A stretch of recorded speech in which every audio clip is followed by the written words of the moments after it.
Friends வணக்கம், welcome to வாங்க ருசிக்கலாம்.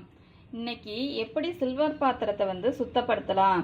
ஏன்னா ஃபங்க்ஷன்லாம் வருது, நம்ம வந்து சில்வரும் வந்து டெய்லி வந்து யூஸ் பண்ணிட்டு இருக்க மாட்டோம். ப்ளஸ் வந்து விளக்கு வந்து சில வீட்டில் வந்து ஏற்றுவாங்க. அப்போ ஏற்றும் போது வந்து என்னதான் வந்து நம்ம வந்து கையால் தேய்ச்சாலும் வந்து க்ளீன் ஆகாது. இந்த மாதிரி வந்து கருப்பு படிஞ்சிருக்கு பாருங்க, அது கையில் வச்சு ரொம்ப நேரம் தேய்ச்சிட்டும் இருக்க முடியாது. இப்போ ஒரு ஈஸியான மெத்தடை சொல்கிறேன், ஃபாலோ பண்ணி பார்க்கலாம். அதற்கு தேவையான பொருட்கள் வந்து இந்த மாதிரி வந்து அலுமினியம் ஃபாயில் எடுத்துங்க, குக்கிங் சோடா கொஞ்சமாக எடுத்துங்க, எவ்வளோ சில்வர் பாத்திரம் வேணுமோ அந்த அளவுக்கு எடுத்துங்க. வாங்க வீடியோக்குள்ளே போகலாம், எப்படி செய்யலான்னு பார்க்கலாம்.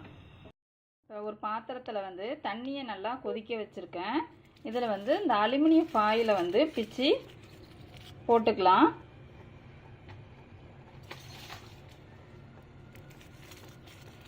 அலுமினியம் ஃபாயில் எதுக்கு சேர்க்குறோம்னா வந்து அந்த பளபளப்பு தன்மையை வந்து நமக்கு திரும்ப கொடுக்கும். அந்த வெள்ளி பாத்திரம்லாம் வந்து பாருங்கள், இதில் வந்து ரொம்ப நாள் யூஸ் பண்ணலை, அதனால் வந்து இந்த டல்லாக இருக்குது பாருங்கள், கலர் பார்த்தாலே தெரியுது டல்லாக இருக்குது. நம்ம யூஸ் பண்ணலைனாலும் அந்த ஆக்சிடேஷனால் வந்து நமக்கு கருப்பாக இருக்கும்.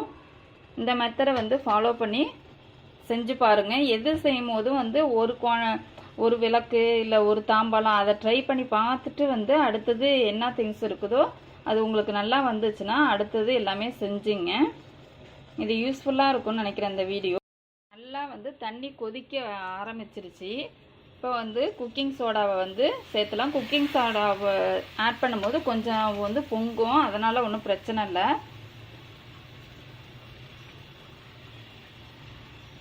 பாருங்கள், இந்த விளக்கு பாருங்கள், யூஸ் பண்ணிட்டு தான் இருந்தால் நான் தேய்ச்சாலும் வந்து இந்த கரை வந்து போகலை.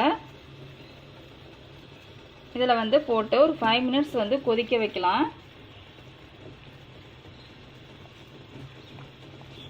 எப்படி வருதுன்னு பார்க்கலாம். இந்த இதில் உள்ள அழுக்கெல்லாம் வந்து ரிமூவ் ஆகி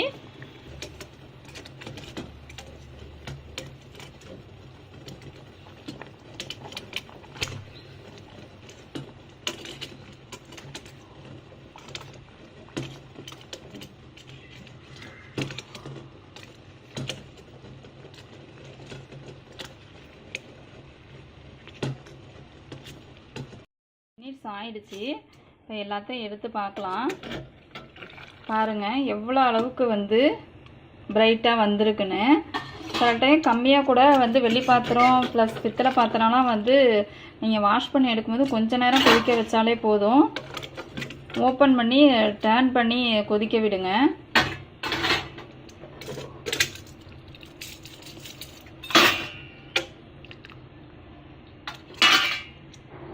இப்போ இது ஒரு வந்து ஒயிட் கலர் காட்டன் டவலால் வந்து தொடச்சி எடுத்துகிட்டு வந்துடலாம்.